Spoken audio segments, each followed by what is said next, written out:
Após tanta corrupção e desperdício de dinheiro público com super salários e privilégios, pessoas ainda acreditam na República Social Democrata como se o Estado fosse uma entidade caridosa. No entanto, o real objetivo do governo é te humilhar. Este é o Visão Libertária, sua fonte de informações descentralizadas e distribuídas. Esse artigo foi escrito por historiador libertário, revisado e narrado por Coreia com K. Recentemente, uma notícia absurda de aumento de salário para o governador de São Paulo, seu vice e dos futuros secretários foi apenas mais um caso onde o governo resolve humilhar aqueles que estão sob seu julgo. Mesmo depois da crise econômica que se agravou entre os anos de 2020 e 2021 e dos prefeitos e governadores terem fechado vários comércios e negócios, impedindo muita gente da dignidade do trabalho, estamos vendo novos aumentos nos salários da elite política e do judiciário. Quem vocês acham que vão arcar com essas novas despesas, considerando que o Estado não cria riqueza? O trabalhador paulista do setor privado, nunca os funcionários estatais. Estamos falando de uma massa de assalariados e de pessoas que recebem apenas o suficiente para prover suas necessidades mais básicas, incluindo o pedreiro, a empregada doméstica e até o moço do carrinho de pipoca. Claro, os ricos desse setor, como grandes empresários e investidores, também pagam impostos, mas não deveria ser tirado nada de ninguém, já que o dinheiro criado por empreendedores e trabalhadores não foi extorquido de ninguém à força, e tudo que é expropriado do dono legítimo se torna roubo. Falemos dos números para que o espectador entenda melhor. A nova remuneração do governador eleito em São Paulo irá dos R$ 23.048 por mês para o altíssimo valor de R$ 34.572. Do vice, irá de R$ 21.896 para R$ 32.844. E dos secretários de Estado, que era de R$ 20.743, agora será de R$ 31.115. Estima-se que o impacto aos cofres públicos, que em outras palavras é o bolso do cidadão trabalhador e honesto, será de 1,5 bilhão de reais. E só para constar, o Partido dos Trabalhadores, que diz proteger e atender aos interesses dessa classe, votaram a favor do texto. Horas, são os trabalhadores que o Partido da Estrela diz defender quem irão financiar esse show de privilégios. O Partido do Cachaceiro nem faz mais esforço para fingir que se importa com o trabalhador comum. E ainda, podemos achar pessoas que defendem esse partido. Infelizmente, o PL também votou a favor. Mas quem entende de política sabe bem que esse partido é dominado por marajás do Centrão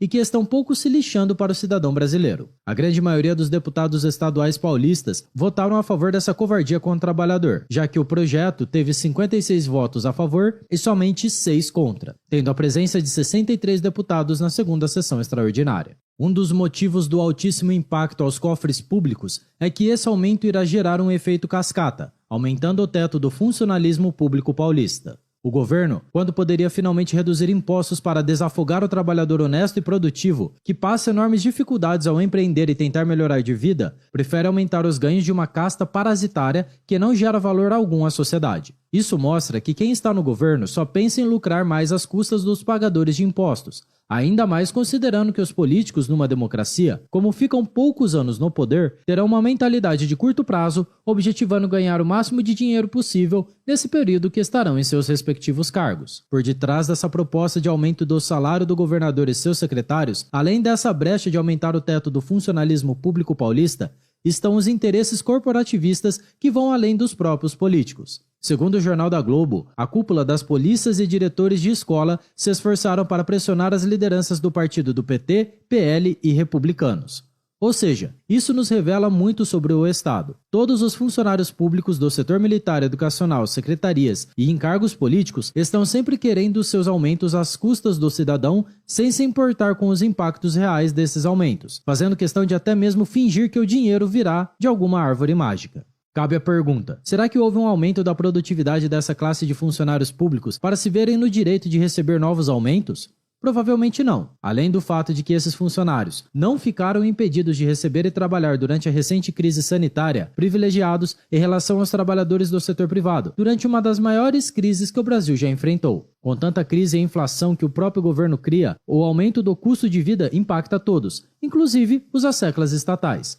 Porém, como esses funcionários públicos têm seus empregos e salários protegidos pela lei e custeados pela força do Estado em confiscar impostos, eles conseguem usar essa grande máquina de exploração para se beneficiar às custas dos criadores de riqueza que atuam no setor privado. Infelizmente, o lobby e a força de pressão de grupos de interesse que fazem parte do Leviatã estatal conseguem ser muito fortes e eficientes quando se trata de convencer as lideranças políticas a realizarem seus desejos. E já sabemos quem irá pagar por toda essa bonança. Uma massa de pessoas que o governo diz que ajuda, mas que com sua ausência teriam uma vida muito mais digna. Uma deputada do Partido do Barba, conhecida como Professora Bebel, como toda corporativista que serve a interesses de classe, em detrimento do povo que custeará o aumento, disse: "Sou favorável à medida porque não tenho uma visão de que a gente deva nivelar por baixo. Luto pelo reajuste de 33% no salário dos professores, pela aplicação do Fundeb, e continuarei lutando. Com essa alteração, temos condições de cobrar também para os demais profissionais." Engraçado essa mulher ver uma enorme necessidade no aumento dos funcionários da educação, sendo que os índices educacionais no Brasil e a qualidade do ensino nunca melhoram. Além disso, não se pode esquecer de uma enorme classe de pessoas pobres e trabalhadoras que serão oneradas com esse aumento, principalmente os trabalhadores braçais. Porque algumas classes de profissionais seriam tão superiores ao ponto de que o Estado deva roubar outros profissionais essenciais à sociedade para custear seus aumentos? Será que a educação básica, sendo totalmente controlada pelo MEC, teria tanta demanda por seus serviços se esse sistema de ensino não fosse compulsório? Será que os alunos, forçados a terem aula com professores que demandam um aumento, não preferem estar num curso técnico profissionalizante, numa escola de música ou estudando em casa pela internet? Não dá para saber isso quando o sistema de ensino é feito para beneficiar funcionários públicos e burocratas ao criar demandas artificiais. Não é de hoje que se percebe que o sistema de ensino público, da educação básica ao nível superior, protege grupos de interesse como sindicatos e enormes quantidades de funcionários públicos. O aluno apenas é um detalhe. O relator do orçamento de 2023, o delegado Olim do PP, comemorou a aprovação do projeto de aumento, argumentando que isso ajuda a recuperar os ganhos da elite do funcionalismo público com curso universitário e que atua no topo das carreiras públicas do dito estado. Bom, isso só pode ser uma piada, já que diploma universitário não implica em aumento de produtividade real, como ele está dizendo. Esse tipo de desculpa já está ficando velha, afinal, muitas empresas atualmente, sobretudo as de Elon Musk, não faz questão de diploma universitário, por saberem que outras habilidades, experiências e características fazem mais diferença no mercado de trabalho. Além disso, o mesmo deputado ainda teve a coragem de dizer, citação: "Esse aumento significa recuperar os ganhos de professores universitários, alguns delegados de polícia, auditores fiscais e tantos outros servidores de nível superior que atingiram o auge do funcionalismo e passaram a ter descontos de até R$ 8.000 nos salários devido ao teto atrelado ao salário do governador." Fim da citação. Pois é, a casta mais beneficiada e bem paga do estado de São Paulo, que não foi atingida com as políticas restritivas criadas por conta do bichinho chinês, irá receber aumentos, já que o que ganham nunca lhes é o suficiente. Esse é o circo da democracia, um sistema que atualmente está punindo quem o critica. O brasileiro é obrigado a pagar impostos e a votar, e depois de toda essa humilhação, é chamado de contribuinte. Uma das grandes desculpas para este acréscimo é que a inflação acumulada desde o último reajuste de 2019 foi de 24,69%, sendo necessário recuperar o poder de compra de uma série de carreiras públicas. Mas espera um pouco, por que o Estado cria inflação constante? Afinal, sabemos que o culpado dessa taxa de inflação acumulada de mais de 24% é motivada pelo próprio governo brasileiro. Além disso, ao empobrecer toda a população que cria riqueza real e atua no setor privado, o governo apenas protege da inflação seus servidores estatais com reajustes enormes, criando uma discrepância entre o privado, que sustenta a máquina pública e é prejudicado, e o setor público, sustentado pelo anterior. Ou seja, a função do Estado é perpetrar injustiças, sempre ajudando os recebedores de impostos em detrimento dos pagadores de impostos.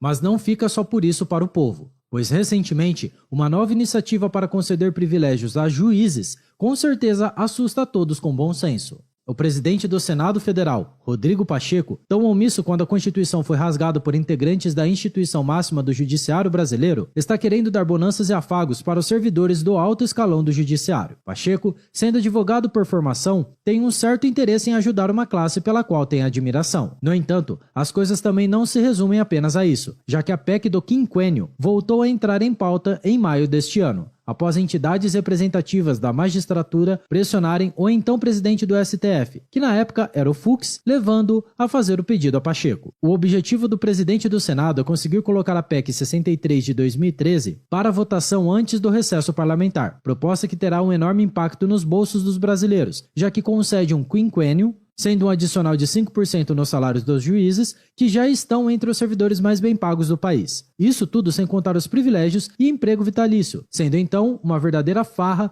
com o dinheiro público e uma desilusão para a população que está sonhando que comerá picanha no governo do presidente eleito amante de ditaduras. O pagamento do quinquênio vai além de uma simples compensação, já que o valor não entraria para o teto constitucional, não sendo ele uma verba indenizatória. Portanto, podem levar a remuneração a superar o teto salarial. Além disso, a contagem do tempo de trabalho para a concessão do quinquênio irá incluir, caso a PEC seja aprovada, o período passado em qualquer atividade jurídica, não somente atividades de juízes ou membros do MP. Assim, de acordo com alguns cálculos feitos por consultores legislativos, dependendo do ano do ingresso na carreira, o magistrado poderá ser beneficiado com valores que chegam a incríveis 2 milhões de reais. Isso é um enorme tapa na cara do cidadão comum que trabalha para colocar comida no prato de sua família. E para piorar, houve uma manobra feita pelo Conselho de Justiça Federal, restituindo o quinquênio para juízes federais antes mesmo dos senadores devolverem a benesse.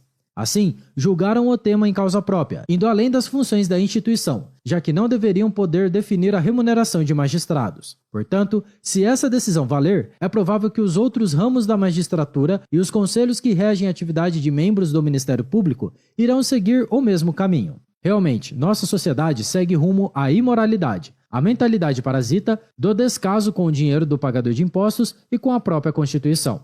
Uma frase da filósofa Ayn Rand revela o motivo do Brasil estar condenado ao fracasso com o sistema político e os representantes que temos. Ela escreveu: quando você vê que os negócios são feitos não por consentimento, mas por compulsão. Quando você vê que, para produzir, precisa obter a permissão de homens que não produzem. Quando você vê que o dinheiro está fluindo para quem não lida com mercadorias, mas com favores. Quando você vê que os homens ficam ricos mais por pressão e coerção do que pelo trabalho, e suas leis não o protegem contra eles, mas os protegem contra você. Quando você vê a corrupção sendo compensada e a honestidade tornando-se um alto sacrifício, você pode ter certeza que sua sociedade está condenada. Obrigado pela sua audiência. Se você gostou e só se você gostou, clique no ícone de curtir abaixo e compartilhe em sua rede social. Agora, se deseja ser notificado de outros vídeos, inscreva-se no canal e depois clique no ícone da campainha. Escreva artigos você também. Acesse visãolibertaria.com. Até a próxima.